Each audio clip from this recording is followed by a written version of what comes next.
I'm Ella. I'm 27, work as an IT manager at a top tech firm, and I pretty much live at my desk. So when my friend Laura dragged me to her birthday bash at some fancy downtown restaurant, I had no idea my night would start with a splash, literally. Stepping out of the taxi, ready to maybe enjoy myself for once, I was met by a wall of muddy water. Some guy in a fancy car thought the puddle next to me was perfect for a splash scene straight out of a movie. My brand new dress took the hit, soaking up the murky water like a sponge. Fantastic, I muttered, glaring at my ruined outfit. Hey, I am so sorry. The driver, a tall, rugged type with a messy head of hair, jumped out, looking more horrified than I felt. He approached with his hands raised as if I might smack him with my purse. You've got to be kidding me. Look at my dress. I snapped, too shocked to accept an apology. Lara, ever the peacemaker, rushed over, stifling a laugh. Ella, meet Darren, she said, barely keeping a straight face. Darren, this is Ella, the birthday girl's very best friend who you just drenched. Darren winced. Great first impression, huh? He said with a crooked smile that was probably supposed to be charming. Let me make it up to you, dinner, on me, to start with? Because you've got a tab running for ruining dresses? I shot back. Lara nudged me, giving me a give him a break look. Come on, it's just water. It'll dry, Lara chuckled, linking her arm in mine and leading me toward the entrance. Darren followed, looking genuinely apologetic and slightly amused by my fiery welcome. Inside, the restaurant buzzed with Lara's other friends, but she steered us to a quieter corner with a clean, dry table. You guys start here. I'll grab drinks, and Ella, try not to murder him before I get back, she teased, leaving Darren and me in an awkward silence. He pulled out a chair for me, and I sat, folding my arms. I'm Darren. And before I made a splash, I was actually hoping to meet you tonight. Lara's told me a lot about you. He started, trying to smooth things over. Did she also tell you I hate surprises? I quipped, finally cracking a reluctant smile. I'm Ella, IT manager and apparently a mud magnet. Darren laughed. I work in marketing. Maybe I can help you market your new look? Post-puddle chic could be the next big thing. I rolled my eyes. Don't quit your day job, I said, warming up to his attempt at humor. Lara returned with a tray of drinks, breaking the ice further. Here, maybe this will clean the slate, she said, handing us our drinks. So, Darren, got any more surprises up your sleeve? I asked, taking a sip of my drink. Just my charming personality and dazzling conversation skills, he replied with a grin. Oh, and an apology dinner. I'm serious about that. Let me take you out to make up for the disaster. I considered him for a moment, his earnest face making me soften a bit. All right, you're on, I conceded. But I'm choosing the place. Somewhere without any puddles nearby. By the end of the night, the dress was still a mess, but my initial anger had dried up, replaced by a reluctant intrigue towards Darren. Maybe this disaster of a night could turn into something worthwhile. After Darren's disastrous yet somehow endearing introduction, we started seeing each other. It wasn't long before casual dinners turned into weekend getaways, late-night talks, and eventually, meeting each other's families. I should have known things would get more complicated once families got involved. Look, I really like you, Ella, Darren said one evening as we walked through the park, his hand finding mine. I think it's time you met my folks. What do you say?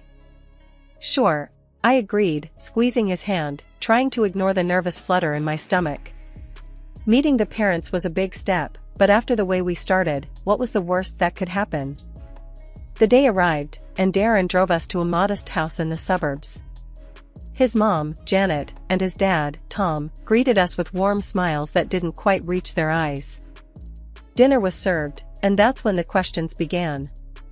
So, Ella, Darren tells us you're in IT? Tom asked, passing me the mashed potatoes. Yeah, I manage a team at a tech firm downtown, I answered, trying to keep my tone light. Janet leaned in, her eyes sharp. Must be a good position. What does that pay, if you don't mind my asking?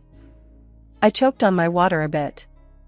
Well, it's enough to keep me busy and out of trouble, I joked, trying to dodge the question. And your family? Do you support anyone? Janet continued, her gaze fixed on me like a detective interrogating a suspect. Just my aunt, I replied, feeling my cheeks heat up. She raised me. I help her out when I can. That's very noble of you, Tom noted, his tone suggesting he was sizing up my financial worthiness rather than my character. I changed the subject, talking about a recent project at work, but the vibe had shifted. We left soon after dessert, and I exhaled a breath I didn't realize I'd been holding. On the drive back, I mentioned the interrogation to Darren. Your parents have a lot of questions about money, huh? Darren shrugged. That's just how they are. Always planning, always calculating. Don't sweat it. I decided to call my Aunt Tessa later that night to unload. Ella, you need to watch out, she warned over the phone after hearing about the dinner. People who start with money questions never stop. They're marking you. Aunt Tessa, they were just curious, I guess. Darren says it's normal for them. Normal? Honey, there's curious, and there's nosy. And those two sound like they're planning to spend your money, not get to know you, she cautioned, her voice stern with experience. Months passed, and Darren's charm outweighed my reservations. When he proposed, it was sweet, simple, and in the same park where we'd decided to meet his parents. Marry me, Ella. Let's start our own family tradition, he said, his eyes hopeful. I said yes. The ring was beautiful, and the moment felt right. My doubts about his parents lingered, but love, as they say, was blind. As I prepared for bed that night, Aunt Tessa's words echoed in my head, mixing with Lara's. A knot of worry settled in my stomach, but I pushed it aside. Darren was worth it. His parents, well, I'd cross that bridge when I came to it. But deep down, I knew that bridge was coming up fast, and I wasn't sure I was ready for what was on the other side. Wedding planning kicked off at full throttle after Darren popped the question. I was over the moon, busy choosing flowers and tasting cake samples. I expected it to be stressful, but fun. What I didn't expect was how quickly the red flags would start waving, not just fluttering in the breeze. One evening, as we sat down with our laptops to budget our expenses, Darren looked unusually tense. Ella, I've got to tell you something, he started, avoiding my eyes. My job's been a bit rocky lately. I might not be able to chip in as much as I wanted for the wedding. I raised an eyebrow, putting down my coffee. Okay, how much are we talking? He sighed, rubbing the back of his neck. I can barely cover the band, maybe. So, what? I cover everything else? The venue, catering, photographer? I asked, my voice sharper than I intended. Darren winced. I hate asking you this, babe. But yeah, I think you'll need to. Just until I sort things out at work. I leaned back, processing. We can downsize. Cut the guest list, cheaper venue. No.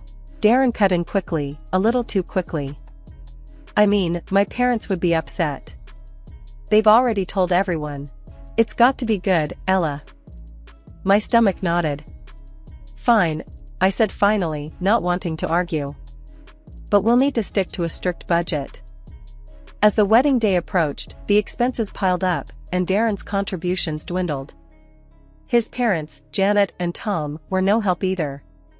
They had opinions about everything, from the flower arrangements to the menu, but never once offered financial help or to tone down their lavish tastes.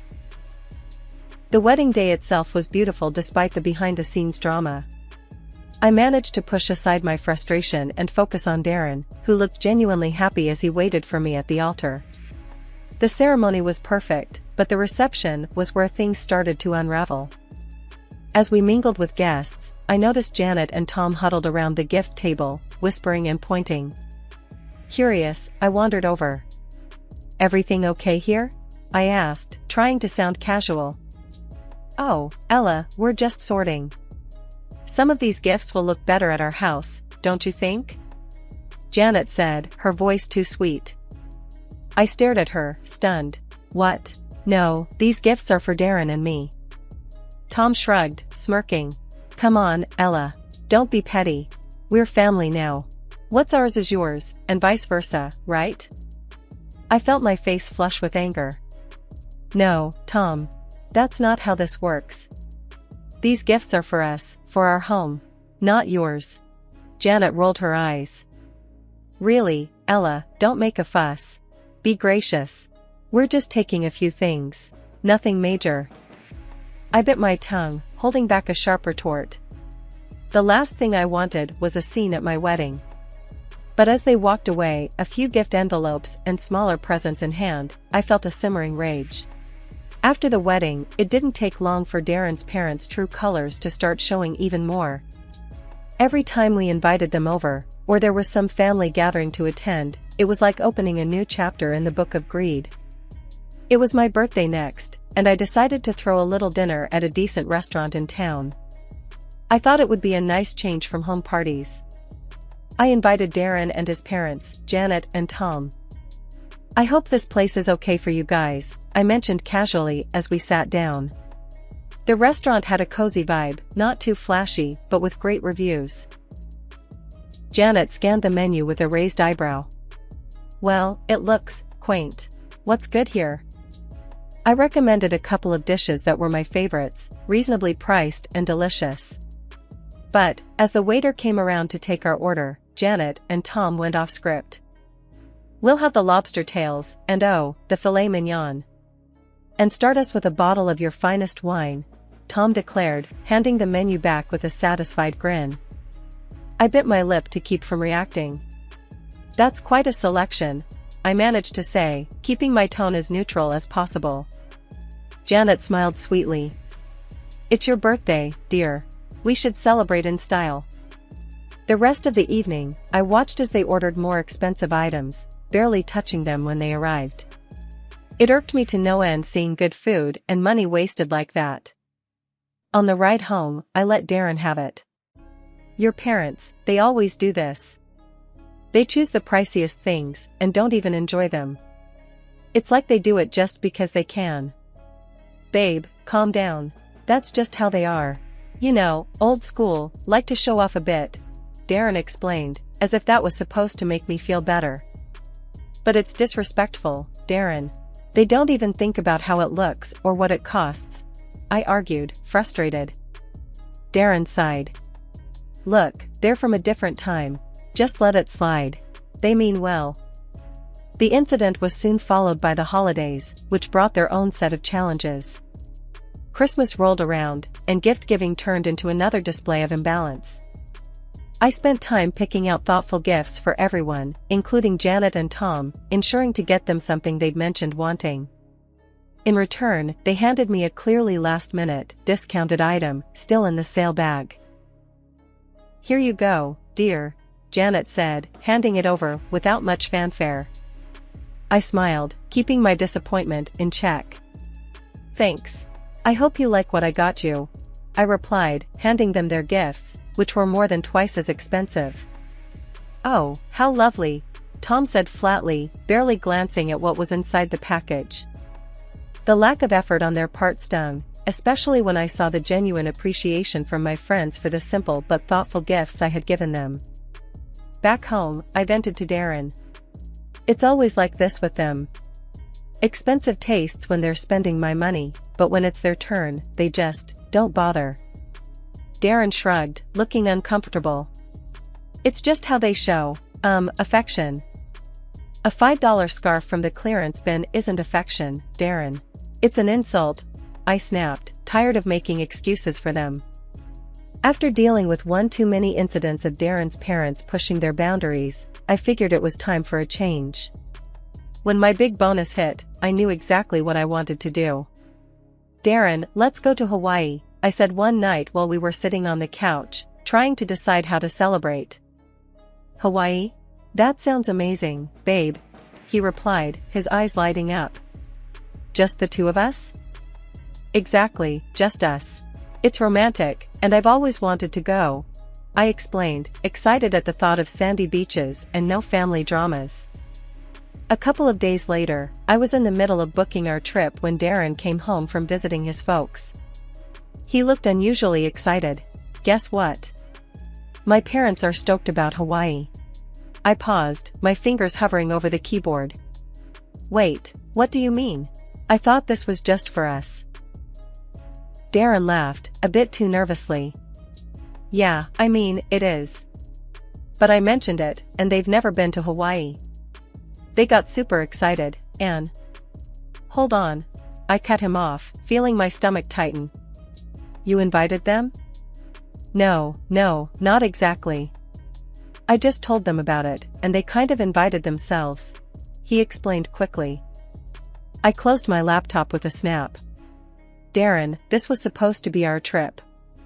Romantic, remember? He came over and sat down next to me, taking my hands. I know, but they really want to go. Can't we just... No, we can't just... I interrupted, pulling my hands away. This isn't a family vacation, Darren. It's for us. He was quiet for a moment, then his phone buzzed. He glanced at it and frowned. They're already looking at flights. They think we're all going. That's because you didn't set boundaries. I exclaimed, frustration building. We can talk about this later, he said, standing up and going to the kitchen. But later came sooner than expected. The next day, Darren's parents showed up at our house, all smiles. Ella, dear, we've been looking at tours and hotels in Hawaii, Janet said cheerily. I was dumbfounded. We haven't decided anything yet. Tom chimed in, his tone expectant. Well, we thought it's settled. We're all excited to go. I looked at Darren, expecting some support. Darren, tell them, I urged. He rubbed the back of his neck, avoiding my gaze. Look, why don't we all go? It'll be fun, and we can split the costs, he suggested weakly. I stared at him, then at them. No, that's not what we planned. Janet's face fell. But we thought it was a family trip. It's a romantic getaway for me and Darren. Just us, I stated firmly, feeling my resolve harden.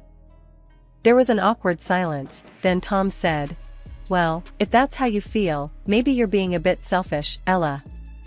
I couldn't believe what I was hearing. Selfish? For wanting to spend time alone with my husband? The conversation ended with them calling me selfish and leaving the house in a huff. Darren was quiet for a moment before he exploded. You could have just let them come, Ella. Why do you have to be like this? I'm like this? I just wanted something for us, Darren, just us. I shouted back, my voice echoing in the empty room. He didn't say anything after that. He just walked out of the room, and that was it. We didn't talk for a whole week. I woke up to an eerie silence in the house that morning, the kind that instantly told you something was off. Rolling over, I grabbed my phone off the nightstand and was greeted by a slew of notifications that punched the air right out of me. 3 tickets to Hawaii, all booked under my name, and a reservation for a hotel, also charged to my account. I sat up, my heart pounding as reality set in. Darren had done this. He and his parents were probably on their way to Hawaii right now, all on my dime. I didn't even bother calling. What was there to say? It was clear as day, my husband had taken the liberty to use my account to fund his little family getaway, despite everything we had discussed. Anger bubbled up inside me, and without a second thought, I logged into the booking site and cancelled everything booked in the opposite direction. Then I moved swiftly to my banking app and cut off his access to my funds. Hours later, my phone rang. It was Darren, and his tone was less than pleasant. Ella, what the hell? Why were we not checked into the hotel? And where are our return tickets? I held the phone away from my ear for a second, taking a deep breath to steady my voice. Because I'm not your ATM, Darren. I'm done funding your family's fantasies. You're all just a bunch of selfish leeches. He sputtered on the other end, clearly not expecting me to take such drastic measures. You can't just do that. We're stuck here now. If you don't fix this, I'll divorce you. I almost laughed at the irony. Go ahead, Darren. Do what you need to do. But don't expect another dime from me. I hung up, my hands trembling with a mix of rage and relief. Almost immediately, my phone buzzed with messages from both Darren and his mom. Threats, pleas, accusations, they tried every angle, but I wasn't having any of it. I didn't wait around for Darren to get back. Instead, I called a lawyer and started the divorce process myself. It was rough, knowing that a chapter of my life was ending like this, but there was no way I was going to stick around with someone who treated me like a cash machine for him and his parents. After hanging up with the lawyer, I drove to Aunt Tessa's house. She opened the door before I even knocked, like she knew I was coming and why. I did it, Aunt Tessa. I filed for divorce, I said as soon as I stepped inside. She just nodded, not saying I told you so, but her look said it all. You did the right thing, Ella.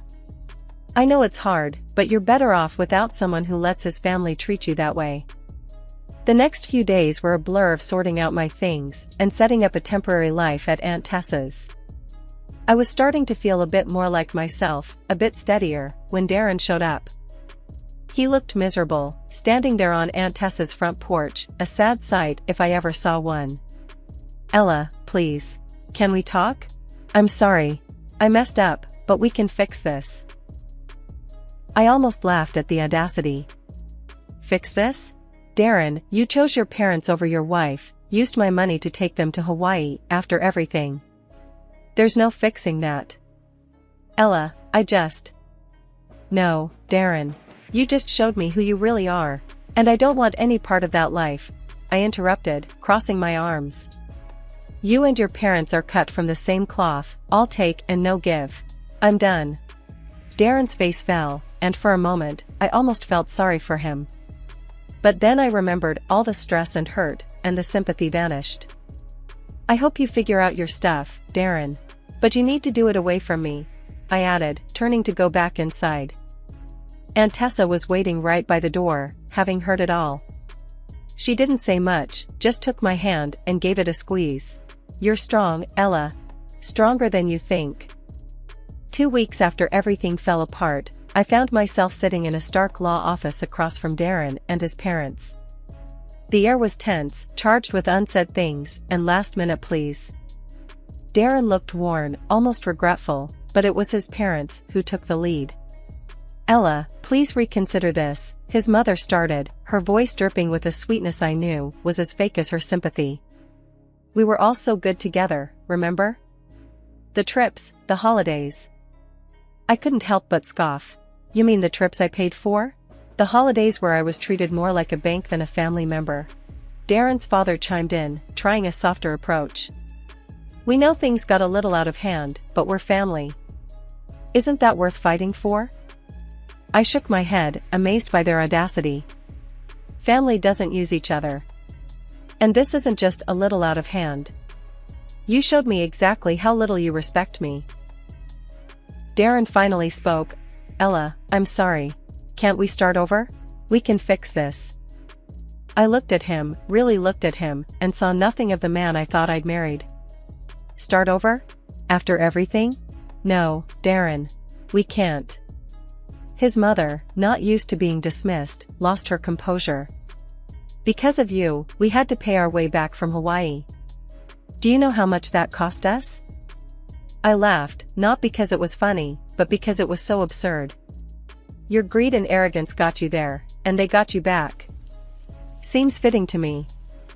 The meeting ended with me standing firm, and them still trying to grasp at straws as they saw their control slipping away.